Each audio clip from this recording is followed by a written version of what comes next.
Hey, everybody, we've made it to the holiday season, and as always, we're trying to bring you some of the coolest gift ideas for you and your family, things that are actually going to get you better while having fun, and things you can use anytime, anywhere. And as you know, our title sponsor, NHL Sense Arena, has just released NHL Sense Arena 26, the new season. It's here, and it's the most complete off-ice training system ever built. Again, players and goalies can train with real NHL players now inside the app. Jumping into 3v3 full season games, you can build your own team rosters, collect player profiles. It's a really fun and realistic VR hockey experience. And remember, we talked about this too. You've seen myself use it and my son. The new Dangle Pro stick handling mode. I'm not going to lie to you. This is something I wish I had as a kid. It's really cool. You use a real stick and a real puck, and your head is up. You can do it in your living room, in your garage, wherever you want to do it. And then for goalies, the all-new Game Flow mode delivers non-stop shots from real shooters from programs like UConn, BU, the U.S. National Development Program, Little Caesars, and they have AI players keeping rebounds in play for 3 full periods of a game. It's amazing. Again, we put some videos out already of us using that. You got to check it out. Again, annual memberships right now are 50% off for the holidays. That's the best deal you're going to get, starting at just $29 a month. And you can save an extra $25 if you use our code OKPH at checkout. Again, that's OKPH at checkout at hockey.sensearena.com/OKPH. Check it out. It's a lot of fun. It's a great tool to train your kids. And I'm not going to lie, you're going to jump into it as well if you're a parent or a coach or someone who loves this game. Now let's get you into something else you love, this episode of Our Kids Play Hockey.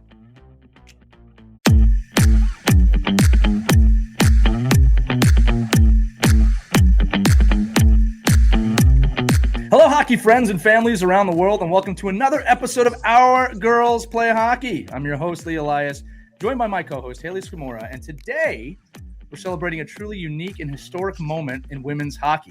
The Puerto Rico women's national team captured gold at the IIHF Women's 3-on-3 Series in Buenos Aires, Argentina this past November. And some of you may have seen that news online. They defeated the host nation in dramatic, come-from-behind fashion, overtime victory. It's the stuff of dreams. It was a tournament full of grit, creativity, joy, and one that's quickly become a defining moment for hockey in Puerto Rico, which you're going to hear a little bit about today. Now, full disclosure before we get going, I have the absolute honor of serving as the team's head coach. You should probably know that before we get into this. I was there, I lived it, I was on the bench. So for this episode, Hayley will be leading most of the conversation as we welcome several of the players who helped make this gold medal story happen. And it really is an amazing story, audience. You're going to really love it. So there were clutch goals, there were breakout performances. The team culture was strong. It really carried us through the adversity, which we'll unpack as well, that entire journey. And we're going to share the lessons that apply to every player, coach, and parent out there, because there's a lot here.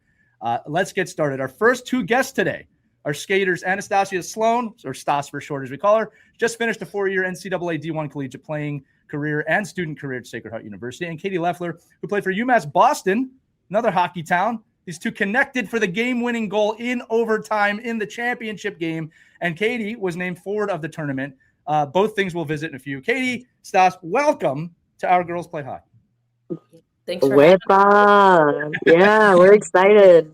I'm excited to have you. Well, congratulations, you guys, first of all. That's so incredible, and I'm so happy for you guys. I got to watch the video of the comeback, and it was absolutely incredible. You could, feel your energy through the screen. So I want you guys to take me back to that gold medal game against Argentina. What was the moment you kind of realized you guys had a chance to pull off something special? When Katie started putting in goals, we were down. It was probably, they were up. I don't know what the score was, but they were definitely up by a few goals. And El Diabla came out. It was 5. Yeah, Lee knows. El Diabla came out and started putting them in, lit a fire under everyone's butt. That's for sure. I mean, honestly, if you asked me how those last 5 minutes went, I couldn't have told you until I rewatched it. Because in the moment, you don't think about how much time is left. You're just, you think about it, but it's in the back of your mind. You're just trying to put pucks to the net. So that was kind of just everything to the net. I couldn't tell you how it went though until I rewatched it. Yeah, it kind of sounds like you were maybe in the flow state a little bit there, huh? Yeah, I blacked out for those last 5 minutes probably. I bet the pace of the game probably does that with not many whistles happening and things like that. You kind of don't really have a choice but to just keep playing, right? You don't even have time to think about it out there. Does that kind of affect how you guys play out there? I mean, it's different. It was definitely an adjustment. And like Coach Lee has said many times, like we didn't figure it out until those last 3 minutes of that game, because there's times where you score and you don't, like in regular hockey, of course, you're used to celebrating with your teammates, going through the train. In this, it's just like, all right, I scored, whoop-de-doo, time to get back and get back going. So, I mean, it was fast. It was definitely an adjustment. Mm-hmm. So Katie, Lee mentioned you were named forward of the tournament with an incredible 21 points, 18 goals, and 3 assists. And Anastasia, you connected with her on that championship winning goal. So Katie, kind of walk us through that play and like what you saw. Well, actually, we were just talking about this the other day, how we practiced that morning stretching, because obviously the ice is a lot smaller than the traditional ice surface we play on. So learning how to stretch the zone, and we had Coach Lee and our pre-hop president out there with us, kind of just getting in those passing lanes. So we were forced to look up, find different lanes.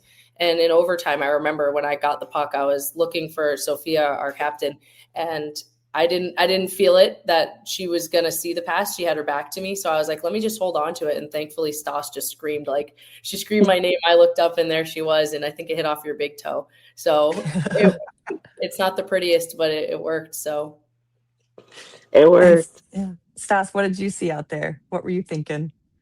After OT started, it was kind of, ride or die. Like, this is it, all in. I know, puck went down in our zone. It was kind of like an oh shoot moment. They got a shot, went off Kaylee's head, awesome block.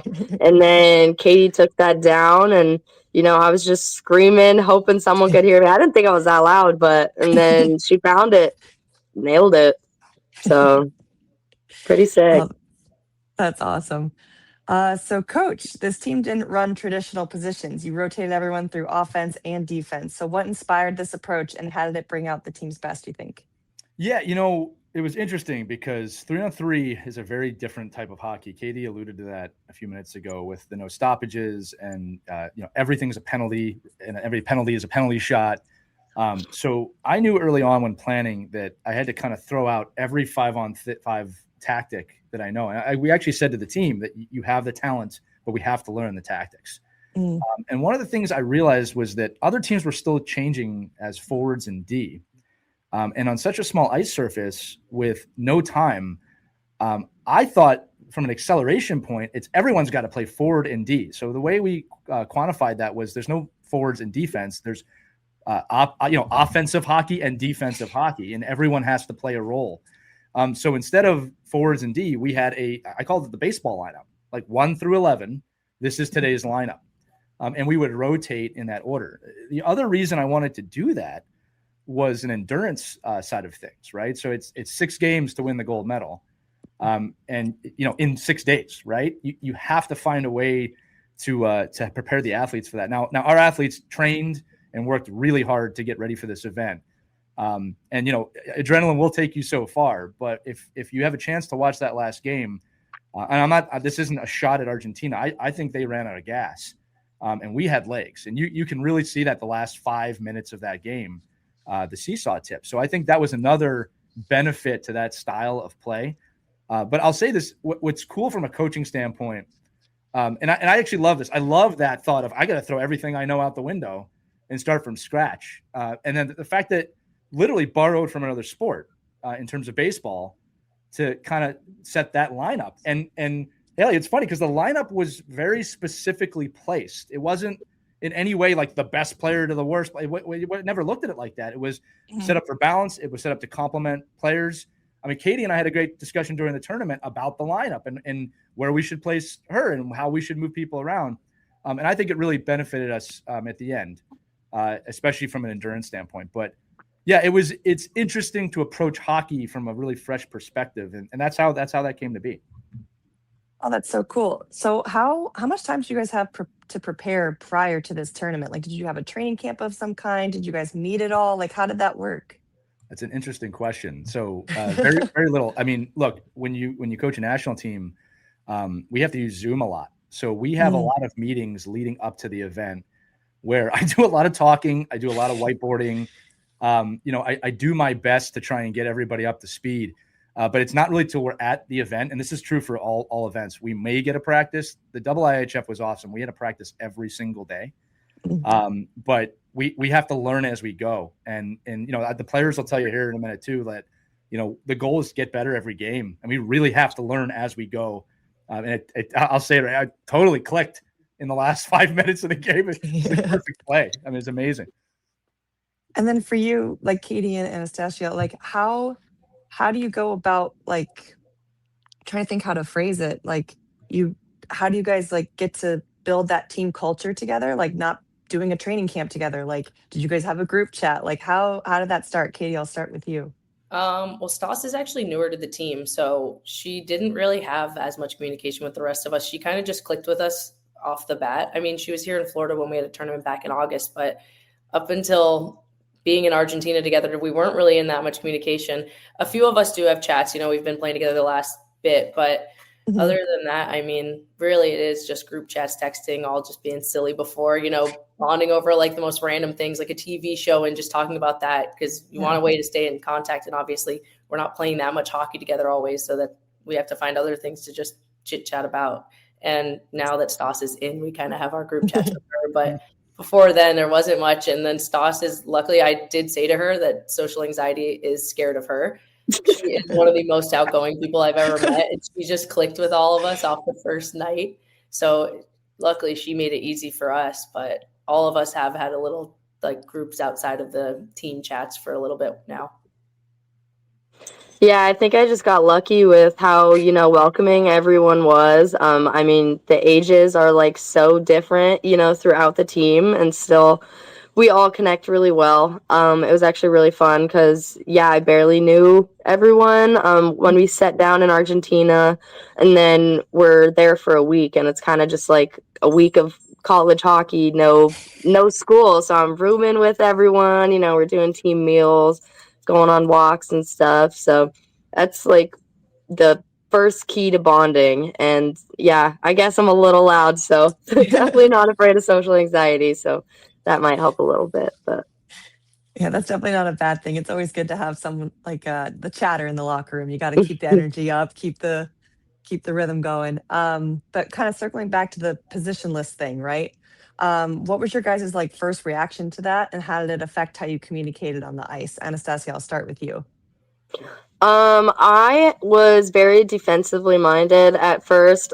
Lee kept telling me, like, dude, forget the blue line, forget it. And I'm like, yeah, you're right, dude. I gotta just, it's cut out, no offsides or anything. So it did take like the first game or two to realize, move around, skate. You don't have to hold the blue the whole time.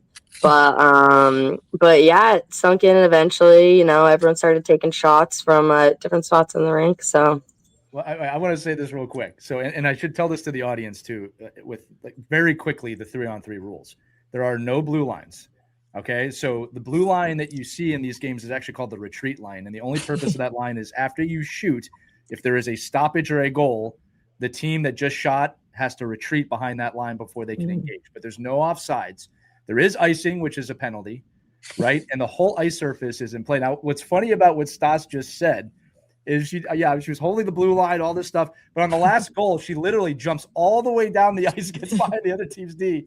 It's like to me, that was cool, Stas, because it's like, wow, you really broke through literally and figuratively of your training. But it's so hard to break the 5-on-5 habits. We even saw that at the first practice that, we were holding the blue line, and it's like, this doesn't exist. It was so hard.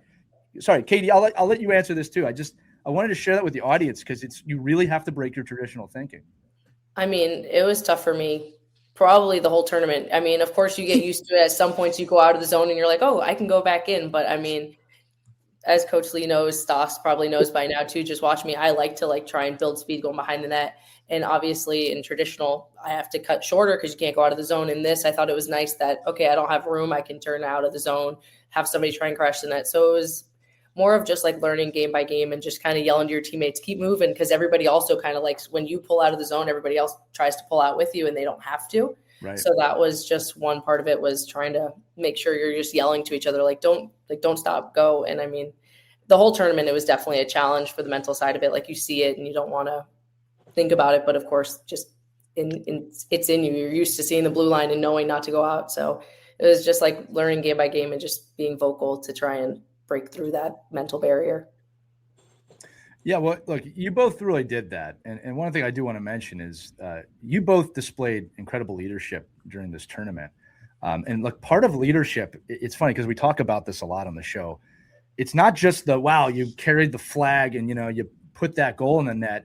There's adversity too, right? We lost a game early in the tournament to Argentina. They beat us, I believe, 5-1. But you two rebounded. You found a way. Can you talk about what you learned about confidence, what you learned about leadership? Stas, I'm going to say this again. In the final game, it was a weird game for you, right? Let's be honest. You had every flip flop moment, but you answered every time. For the younger audience listening, that's a skill. That's not something you just get, right? You have to go through things with that. But let's talk about it. Stas, I'll start with you just because I mentioned it. Just from a leadership standpoint, a confidence standpoint, what did you learn at this event? I think I learned, honestly, if you're feeling confident, share it with everyone else, pump everyone else up, because it's a group thing, it's a team thing. If you guys aren't all together on the same page, you really need that, what's the word? I don't know. You just need to have good vibes, same level. And I think everyone really understood that, take some shouting, take some yelling, some cheering, pats on the back, but everyone kind of got in the zone. Yeah, this is our game. This is our time to end it. No, I made the words pulse, right? I think you guys had a pulse together in that last Flow game. state. I want to shout this out before, and then Katie, we'll go to you, is that we mentioned that there's icing in this tournament, right? And Stas, I want to talk about this because I think what you did in response is a great lesson. But at the end of the game, we had a lead, and Stas iced the puck with no time on the clock, and they got a penalty shot and scored. Now, that sounds crazy. It sounds like, but I asked, we talked, Stas, and you had said, well, that's what you do. Your muscle memory took over. There was no time on the clock. You ice it. Now they scored, and this is what I want to point out. This is how I think amazing you both are. But Stas, there could have been this huge moment of you putting your hands on your head of, oh my God, I just ruined the game. I just cost us everything. There was none of that. We came in. It's okay, we're in overtime now. We have to go make something happen. And you did. You know what I mean? You answered the call right away. That, to me, is extreme leadership. I don't think lots of players can do that. I think there's a lot of players who make a mistake and they live in that mistake. And I was confident to put both of you back on the ice after that situation. If we don't explain that to the audience, we don't learn from it, right? So it's you made a small mental mistake and then you got right back out there and did what you had to do. To me, that's leadership. All right. Katie, I want to throw it to you too. And I'm going to bring this back to a few things. When we said she was forward of the tournament, I think you were 11 or 12 points ahead of the next top scorer. But we talk about this all the time, that the scoring is not necessarily just the leadership. Can you talk about what you had to do in this tournament, maybe mentally, confidence-wise, to bring yourself to the level that you did? Because you were at another level. And we did say it before. The announcers, I could tell that she hates this, but they nicknamed her El Diabla. If you watch the broadcast, they're not even calling you Leffler, as they were saying. They're calling her El Diabla with the puck. Hey, listen, not all of us get nicknames. That's pretty cool. But go ahead, Katie. So I remember after we played Argentina game 1, I spoke to you before the game and said this could be a good gauge.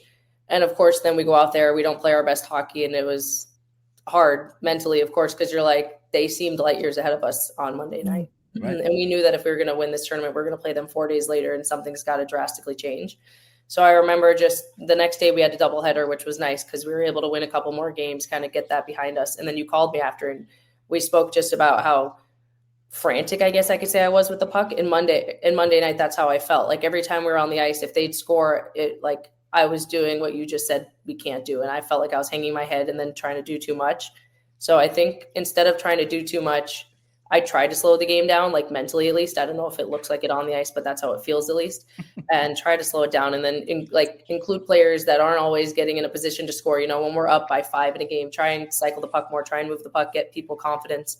And then I feel obviously I like to talk. So I feel like that's where I can help with the younger girls. We have a 14-year-old, 15 now. We have a 15-year-old on the team, and I think she feeds off of any energy. So if you're negative around her, she's going to be negative. If you're positive around her, it'll really lift her. So I feel like that was my focus the next couple of days. Was I was on the ice with her a lot, trying to elevate her and then go from there. Just every day, try and be like, control the game, slow it down. If I feel myself getting frantic, don't do too much, and just kind of keep it simple. And that's what I preach to I coach U19 girls team. So I always preach to them when we're in a hole, just keep it simple and things will bounce your way. So I think I tried to go off of I that. got to say this too, Hayley, I'm going to tell you this story as well.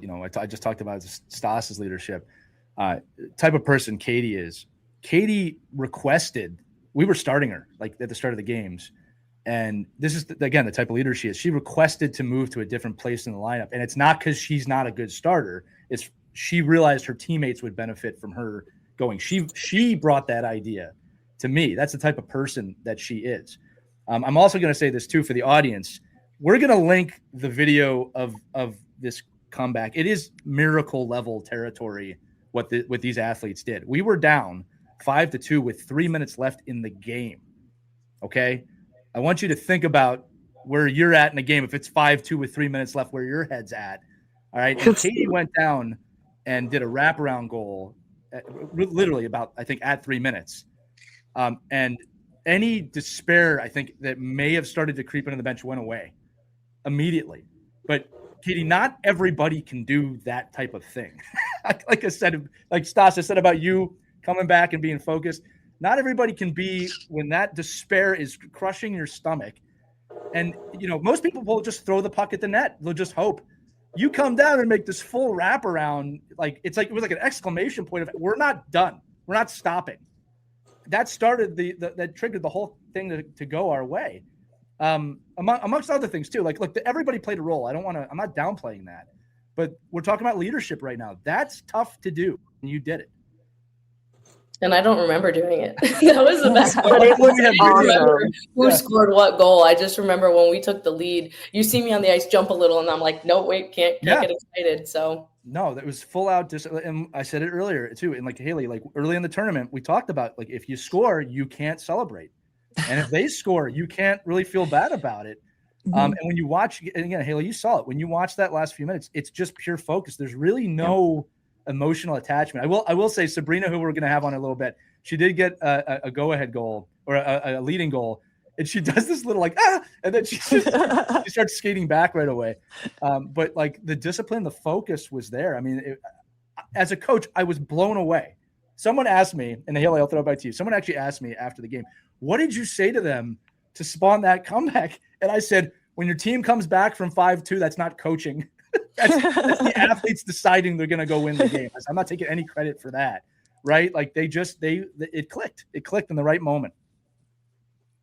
Well, I think you could probably take a little credit in terms of like the culture that was built. It sounds like, I mean, you guys for sure like talk about how much you're communicating with each other and how much you're like lifting each other up, and that starts from the top down. So I think you can give yourself a little bit of credit there. But it's definitely the athletes too, and what they've learned from their colleges and things like that. Yeah, look, I'll say this.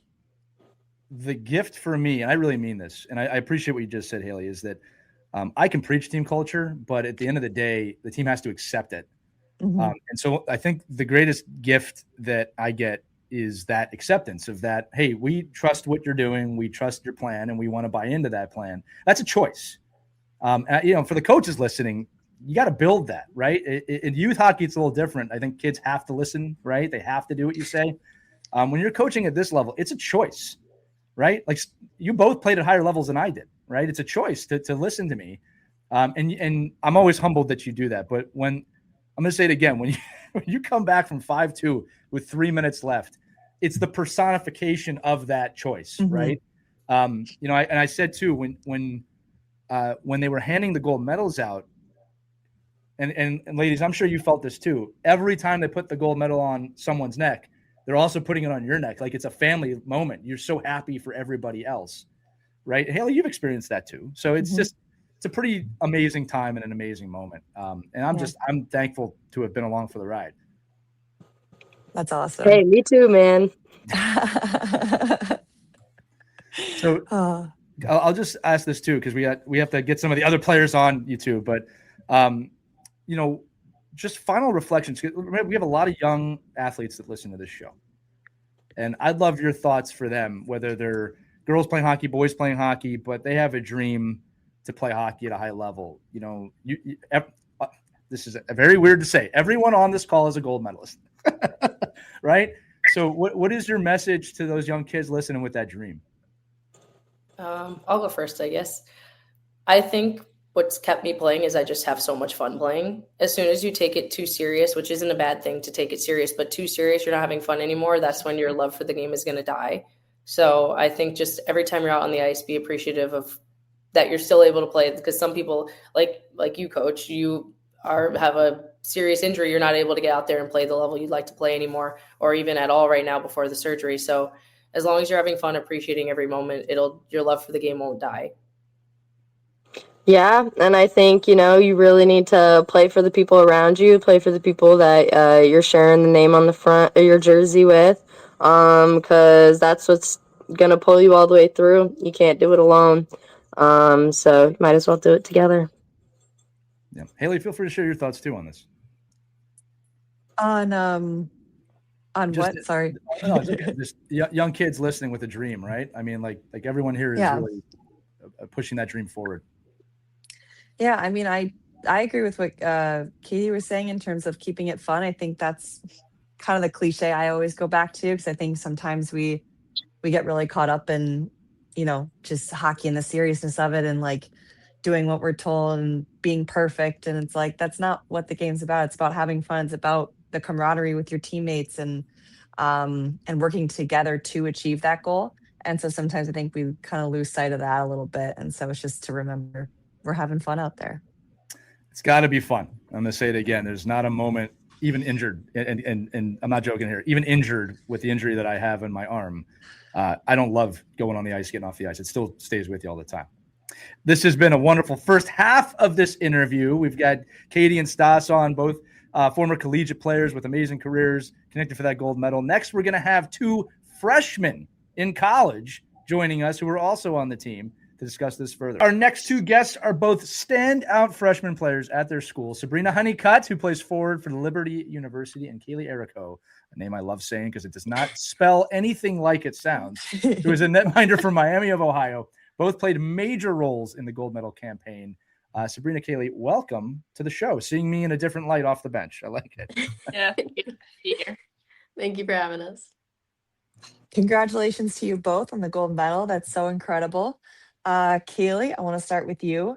With this 3-on-3 format, you faced a lot of transitions and odd man rushes. So how did you mentally and physically stay ready in all of the chaos? Well, it was definitely hard. It was not easy. It's a different size rink. There's a lot of missing markers that me personally as a goalie would use to get my angles right or like line up for a shot. So that's definitely an adjustment. Like I said, it's smaller. So there's that and the lack of whistles and everything. But we had practices, we had game experience and everything. With every practice, I would go up to Coach Lee and be like, hey, like, what do you see that I'm not doing right? Like, give me some feedback, like work with me. And so the constant feedback, the working on the little things and everything leading up till game time, till the chip game, it all came together, it all clicked. So yeah, Hayley, I want to say this too, for Kaylee's position. It was a learning experience from a coaching standpoint too. I remember asking Kaylee, in a normal rink, when the puck is at the other end of the rink, you might be able to kind of relax for a minute. In this rink, it's like, not really, right? Like the puck comes right back, and I was telling somebody that it's 12-minute halves, right? That's how long the game is, and you don't stop. Like if you stop, you might get scored on, right? Another rule I forgot to mention earlier is that if you score from behind the red line, it's actually worth 2 goals. This is serious. This is real IIHF rules. So if a goaltender relaxes, I mean, there were a few of those goals scored during the tournament. Yeah. So really, and this was Kaylee's first tournament with the team. So that was another tall thing, just saying, hey, fly away with me to a foreign country to compete with these. Yes, it's a real team. Yes, we're very legit. Yes, this is a real tournament. And she really stepped up and embraced it. But Kaylee, you got better every single game, and I think that we're going to talk about it too. In that last game, it was your second game against Argentina. Again, we lost the first, and you showed up. I mean, and I don't think we talk about it enough. I think in terms of the dramatic comeback, which we've been talking about throughout the episode, we didn't talk about. You made some key saves early on in this game, because Argentina came in hard, right? They were shooting from the start. Yeah. You don't make several of those saves, we're not in a position to kind of score those goals. And then I believe Stas said in overtime, you made an incredible save with your head. Right, there's a few. Yeah, there's not more than one. I'm glad you're not concussed. Anyway, sorry, Hayley. I just wanted to. I'm trying to give context where I can. No, that's super helpful. And I think, was there anything that coach had said that maybe clicked for you in terms of like getting that confidence and adjusting to this new style? Yeah, I mean, definitely right off the bat, I mean, fresh off the plane, we have our practice. We're a little bit late to it because of everything else going on, but I was so unbelievably frustrated with myself, with everything, and I was just like, I'm not getting it. It's not making sense. And he was just like, you have time. You have you are doing better than you think. You look better than you think. Like, just take a breath. It'll happen. You'll understand it. Like, just give it time. And so hearing that, I mean, it definitely felt a lot better because from, I mean, a player point of view and everything, you want to show out, you want to do your best, whether it's in practice or a game or anything. So to not feel like I'm doing as good as I am, but then to hear that I'm doing a lot better than I think, it's a lot. It's helpful. It is. So that was good for me. Good work, coach. Thank you. So Sabrina, you were one of the team's motors out there, I heard, creating chances and matching intensity the whole week. Lee mentioned that you even battled the flu during the tournament and ended up with the Player of the Game award in spite of that. A little Michael Jordan flu game for you. But what clicked for you and your teammates as the tournament went on? So I actually this is my second tournament going abroad and playing in the IIHF. So for me and a few other girls on the team, like, it was really personal, especially when we were like realizing, oh, we're going to play Argentina in the final. Me and a few other girls that were in Brazil last year were like, all right, this year we're going to play not only for us, not only for the people next to us, but for the people that can't play here or the people that couldn't make it. So we're like, we gotta get this W. Like, there's no other option for us. You know, I'll say this too, Sabrina, building off that. Again, I keep remembering things about like where the team is at from where we started. We're again talking about this big championship, but my first coaching job with this team, we had 6 skaters, 4D, and 1 goaltender. And for this tournament, I had a player population of about 40 players. That's how much we've grown this year to pick from, right? And just in case anybody listening is wondering, it is insanely hard to whittle your roster down to 11 skaters and 2 goalies. All right. Wow. It's not an easy task, and someone's going to be disappointed. Right.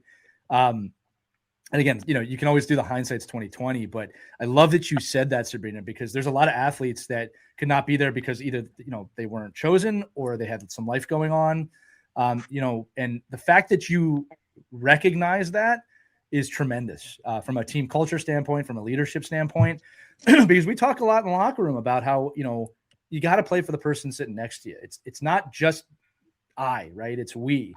And I really do think that's part of the reason that we found success, right? Especially in the last 3 minutes of the game. You just didn't stop. The team just didn't stop. And you know, I'll say this too. We were joking about it before, so I want to say it. We were joking about how Stas made a little bit of a mental error late in the game because you actually had the game-winning goal in this tournament at one point.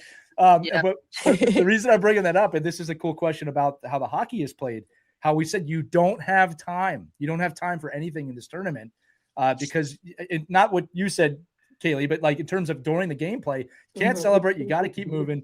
And we were joking, Sabrina, about how you got that 7th goal or 6th goal. And you did this cute little micro, like, and then you just got back on D right away. Yeah, well, we burned before on that one. So I was like, got to get this dub. So no, it was funny. And again, it just shows, again, you talked about being there last year. You know, I wasn't the coach at that time, but the team lost to Argentina in last year's IIHF final. And it wasn't an insanely close game. So again, you were battling illness. You scored a major goal at a major moment. And again, we said this in the first half. Gang, that is a skill set. That is leadership. It is not easy when you feel like the whole world is crashing down to rise up and dig deep and find that. That is a championship trait. All right. And I want to impress that upon our athletes. I also want to talk about this too. You know, we showed a lot of resilience in this tournament. We talk about resilience all the time on this show. And we mentioned there was an earlier loss to Argentina where it was a tough loss, right? It was not a confidence builder in any way. So, Kaylee, I'll start with you on this one. You know, how did we build our confidence back? What was the locker room like after that, right? Because you had to rebuild a little bit mentally after that game. Well, it was definitely a lot of talking. We all definitely sat there and we're like, what did we do wrong? What can we do better?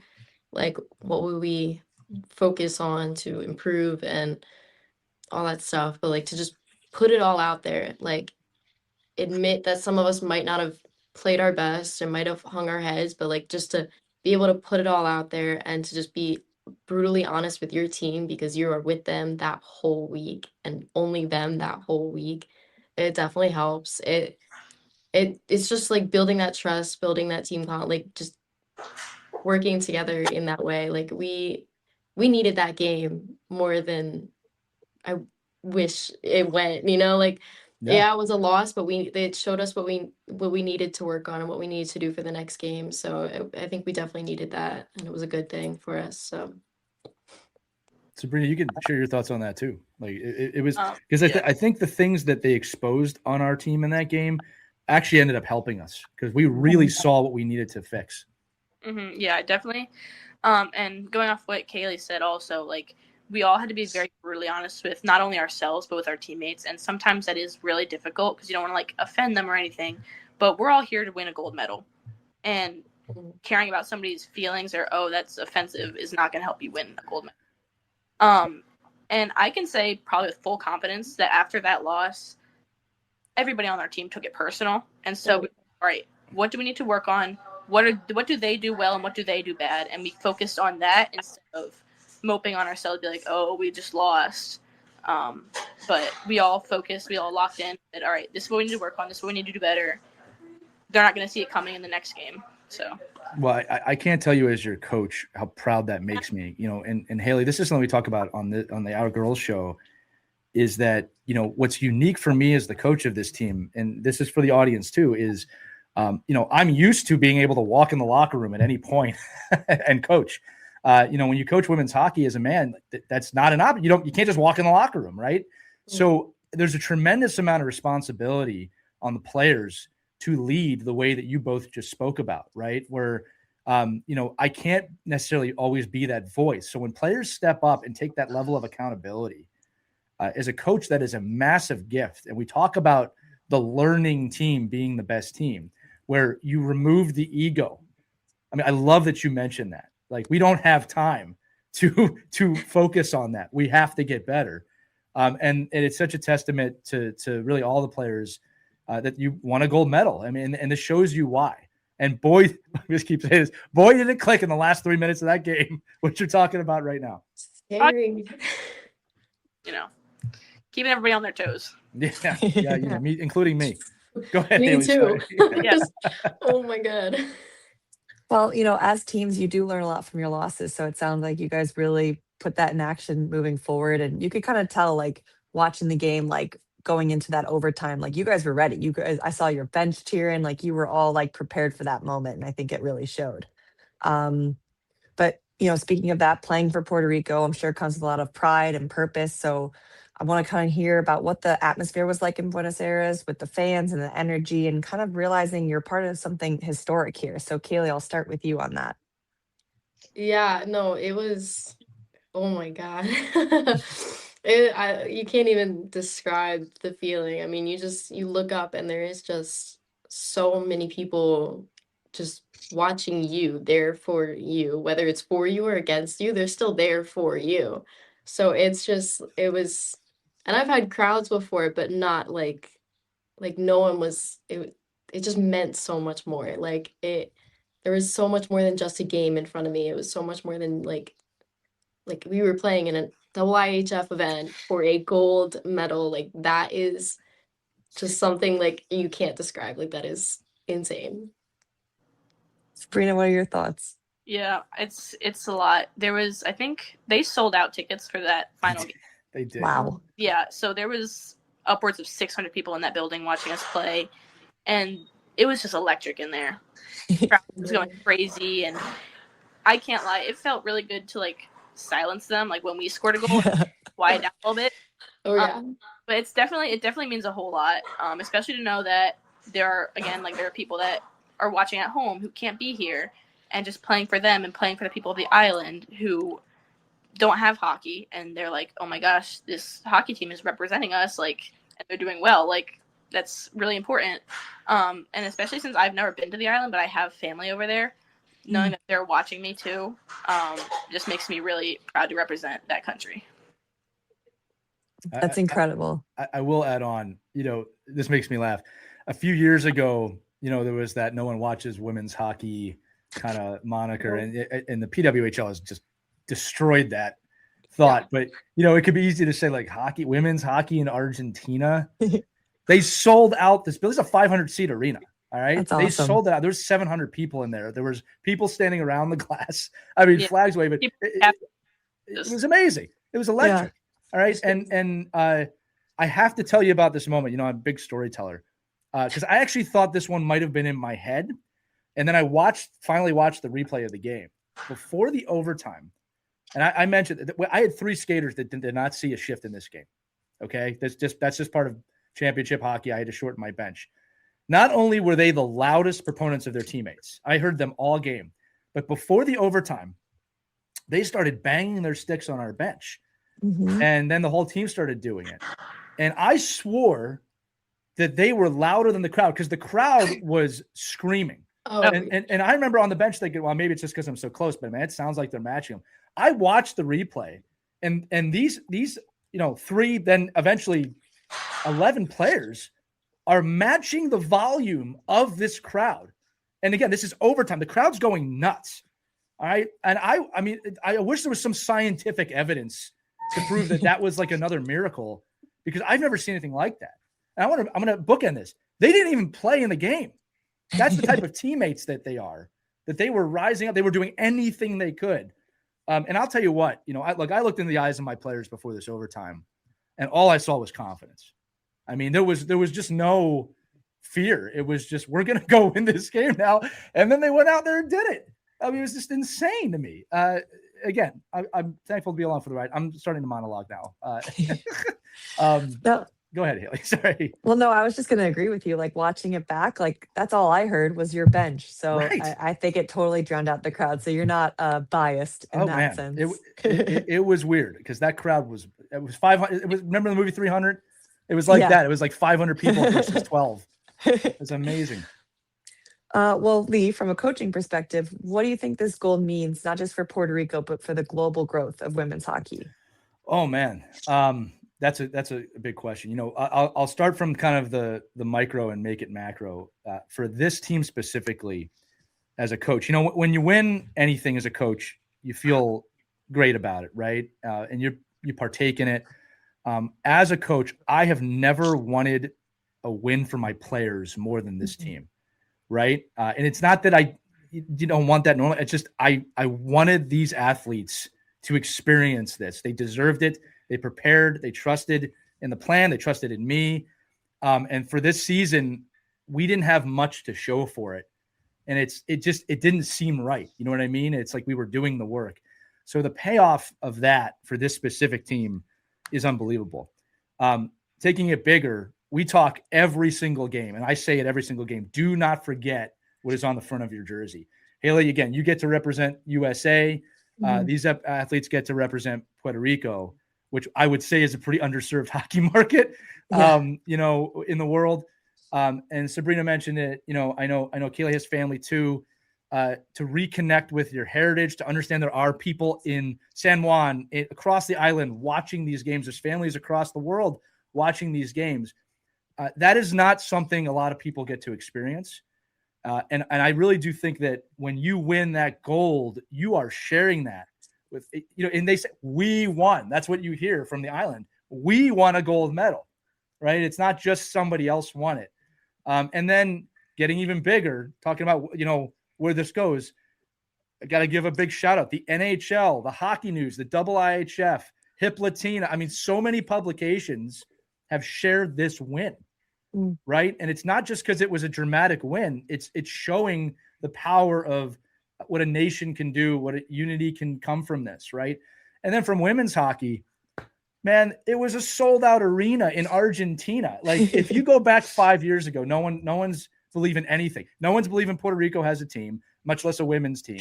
No one's believing there's hockey in Argentina, right? I mean, I said it in one of my posts. My players are all trailblazers, every single one of them, whether they were on this team or any other team that I've coached.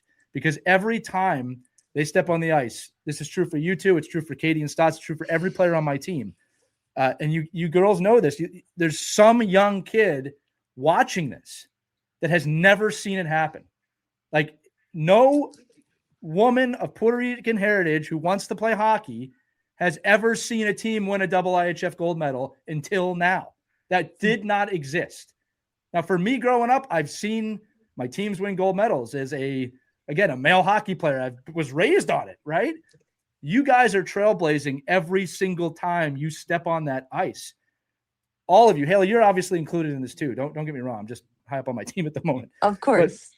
But, like, to me, I think that's the point that a lot of people miss, is that you might never have seen this before. And I did share with my team that, my daughter's a hockey, but she watches this stuff.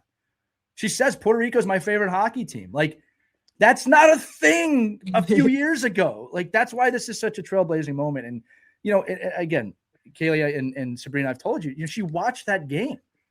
Like, there's a video of her. My wife took a video of it, like, at the win. And it's like that moment. You talk about growing the game. Like, what does that moment mean for her? She's 9. In 10 years, what does that become? And who is she trailblazing for? Again, I'll get off the soapbox here. I gotta say, I'm just so humbled to be the coach of this team, because I'm watching trailblazing all the time, and I'm along for the ride. The athletes to me are the heroes here. Again, Hayley, you too. I really hope I'm not. You do not have to. No, this is about them. No, you're good. It's amazing to me. It is. I appreciate every coaching journey I've been on. This one's special. I mean, it's a totally different thing. And I love every minute of it. I love coaching this team. I mean that. That's incredible to hear. I'm sure you guys as players are, you've heard him say it, I'm sure already, but I'm sure it's very impactful. And kind of speaking about young girls, like watching this, like, what's your kind of advice to them about, maybe players who are dreaming about playing internationally one day, but they're not really sure where to start? Do you guys have any advice for them? Sabrina, I'll start with you. Yeah, I definitely say if you want to start, just start. Like, I started really late because I wasn't sure. Like, I have 2 brothers that started playing before me. I was dragged to all their games, so I'm like, you know what? Start playing hockey. And this is where it brought me. And also just train as much as you can. It definitely pays off. So just start. It's totally worth it. You get to end up playing international hockey if you get there one day, and it's definitely amazing. Yeah, I mean, I'm definitely in, like, similar boat. I also started really, really late. I was started in high school. So it all depends on the work that you put in, the effort that you put in. That's what you'll get out of it, like,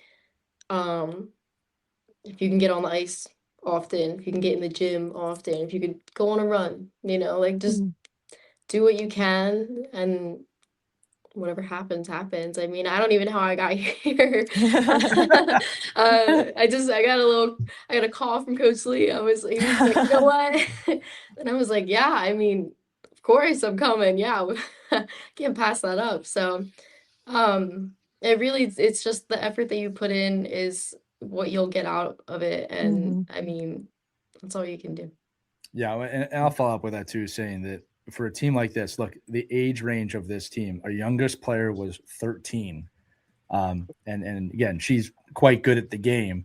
I won't say how old our oldest player was, but there was a big age gap on this team. The reason I'm bringing that up is also Kaylee heard about this team, I believe, a month before the tournament, right? We had been in a little bit of contact, but she literally figured this out a month in and jumped on board, whereas Sabrina has been on for a long time.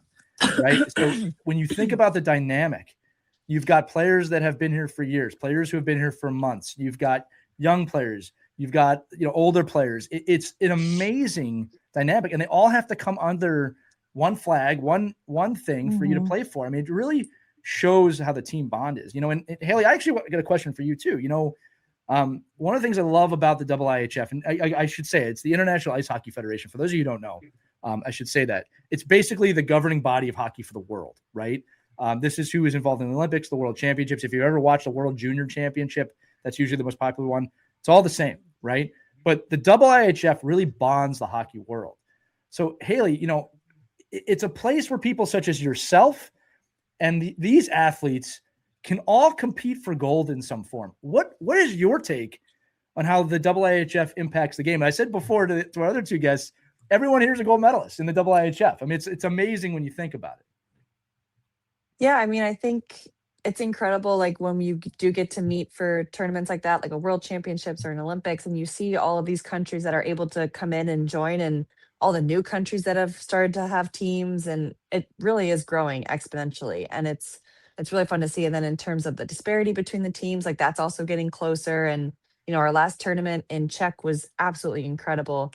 The fan base was there the whole time for the Czech team and for other games. Like they showed up.